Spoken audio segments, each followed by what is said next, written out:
Hi, welcome back to my channel. இன்றைக்கி இந்த வீடியோவில் பார்த்தீங்கன்னா பீர்க்கங்காய் குழம்பு. எப்போவுமே கூட்டு பொரியல் வைக்கும் போது இருக்கிற டேஸ்ட்டை விட குழம்பு ஒரு டைம் வச்சு பாருங்கள். டிஃப்ரெண்ட்டாகவும் இருக்கும், டேஸ்ட்டாகவும் இருக்கும். வாங்க வீடியோக்குள்ளே போயிடலாம். இதுக்கு 2 குழிக்கரண்டி அளவு எண்ணெய் ஊற்றிக்கலாம்.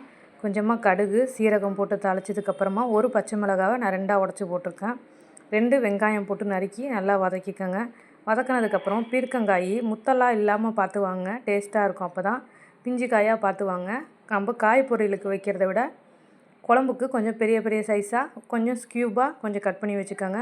அப்போ தாங்க குழம்புல காய் நல்லா எடுத்து சாப்பிட்ற அளவுக்கு பெருசாக இருந்தால் தான் நல்லாயிருக்கும். அதனால் கொஞ்சம் பெரிய சைஸாக வெட்டி வச்சு வதக்கிக்கோங்க. காய் பார்த்திங்கன்னா நீங்கள் எப்போவுமே நாராக வாங்காமல் கொஞ்சம் பார்த்து வாங்கினா நல்லாயிருக்கும். அதுதாங்க மறுபடியும் சொல்கிறேன். இப்போது காய் வெந்ததுக்கப்புறமா ரொம்ப வதக்க தேவையில்லை. இப்போது தக்காளி போட்டுக்கோங்க. தக்காளி போட்டதுக்கப்புறமா நல்லா வதக்கணும். இப்போது பீர்க்கங்காய் பார்த்திங்கன்னா முழுசாக இருக்குல்ல, அது நிறம் மாறணும். அதாவது பெரிய காயாக இருக்குது, நம்ம வதக்கிறது பார்த்திங்கன்னா நல்லா சுருங்கி வரணும். அந்த அளவுக்கு நல்லா வதக்குங்க. இப்போது இந்த டைம் வதக்குற டைமில் இஞ்சி பூண்டு ஃப்ரெஷ்ஷாக அரைச்ச இஞ்சி பூண்டு பேஸ்ட்டு ஆட் பண்ணிக்கோங்க.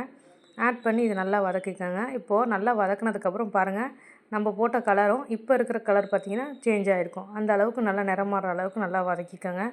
வதக்கினதுக்கப்புறம் நம்ம இந்த குழம்புக்கு தேவையான அளவு உப்பு போட்டிருக்கேன். நான் கொஞ்சமாக 2 பேருக்கு அளவுக்கு தான் செய்கிறேன். அதனால் கொஞ்சமாக 1/2 ஸ்பூன் உப்பு போட்டுக்கோங்க. பத்தலைனா செக் பண்ணிவிட்டு போட்டுக்கலாம்.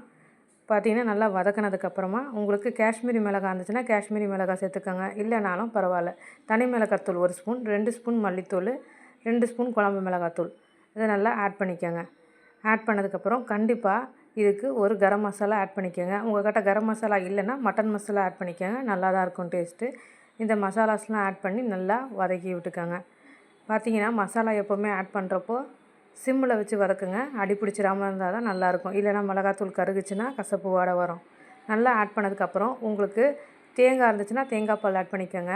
தேங்காய் பால் முதல் பாலும் 2வது பாலும் கலந்து வச்சுருக்கேன். 2 பாலையும் நல்லா கலந்து வச்சதுனால நல்லா ஆட் பண்ணிக்கோங்க. உங்களுக்கு தேங்காய் பால் ஆட் பண்ண பிடிக்கல அப்படின்னு சொன்னால் நம்ம ரெகுலராக காய்ச்சணும் பார்த்திங்களா பால், அந்த பாலை காய்ச்சி ஆற வச்சுக்கோங்க. ஆற வச்சு இதில் ஆட் பண்ணிக்கோங்க. அப்போ தாங்க க்ரீமியாக இருக்கும், ஹோட்டலில் செய்கிற மாதிரி இருக்கும். அதனால் இந்த மாதிரி ஆட் பண்ணிங்கன்னா டேஸ்ட்டாக இருக்கும். இதை மூடி போட்டு கரெக்டாக 15 நிமிஷம் நல்லா வேக விடுங்க. வேக விட்டதுக்கப்புறமா திறந்து பாருங்கள். அழகாக அளவு எண்ணெய் பிரிஞ்சிருக்கு பாருங்கள். இந்த ஸ்டேஜில் மல்லி இலை போட்டு இறக்கிடுங்க. குழம்ப நீங்களும் இதே மாதிரி செஞ்சு பாருங்கள். வீடியோவை ஸ்கிப் பண்ணாமல் பார்த்ததுக்கு ரொம்ப நன்றி. மறக்காமல் வீடியோவை சப்ஸ்கிரைப் பண்ணி வச்சுட்டு பாருங்கள். 95% சப்ஸ்கிரைப் பண்ணாமல் பார்க்குறீங்க. வீடியோவை மறக்காமல் சப்ஸ்கிரைப் பண்ணி வச்சுக்கோங்க. உங்களுக்கு தெரிஞ்சவங்க வீடியோவை ஷேர் பண்ணுங்கள். தேங்க்யூ.